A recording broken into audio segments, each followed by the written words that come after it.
કિશોર કાકા ફટાકડા ફોડ્યા કે નહીં? ના, મેં પતંગને કિન્ના બાંધતો હતો. હરકા જવાબ આપો ને. પેલા બધા દિવાળી માણસ શું કરે? મારે તો મહેશ 14 થી કાળીઓ ઘેર આવી ગયેલો. હે?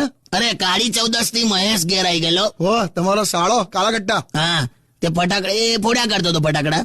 એક તો એનો આવો દેખાવ અને પાછો એવો તૈયાર થયેલો, પીળા પીળા ટપકા વાળું કઈક શર્ટ પહેરેલું, આમ પીળા પીળા ટપકા ટપકા ટપકા. બુંદીનો લાડુ રોડ પર પડી ગયો ને તૂટી ગયો ને એવો લાગતો હતો. શું બુંદીનો લાડુ? આડે ધડ ફટાકડા ફોડતો તો. સોસાયટી માટે તો મહેશ આમ એક મિસાલ બની ગયેલો, ઉદાહરણ. કેમ એટલે એટલા બધા ફટાકડા ફોડ્યા? ના, સોસાયટીની બહેનો પોતાના નાના નાના છોકરાઓને એવું કહેતી હતી કે બેટા ફટાકડા ફાટે ને તો દાજી જવાય ને ત્યારે હવા દેખાઈએ જો. પેલી કોઠી ફોડીએ ત્યારે ખબર છે એકદમ આમ પેલું આમ અજવાળું થઈ જાય. હા, એવી 2-4 કોઠી હામટી ફૂટે ને ત્યારે તો મહેશ દેખાતો હતો એની માને.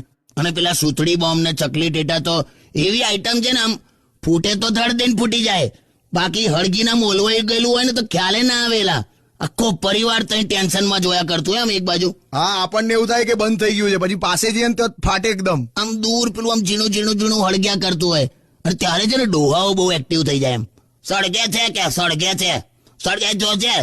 થર્ડ અમ્પાયર LBW આમ ચેક કરવા બેઠો હોય ને એવું. એમ આખું પરિવાર એવું ભેગું થઈને બોમ્બ સામે જુએ ને, આમ ગામના નાળામાં પેલી પડેલી લાશ જોતા હોય ને એવું.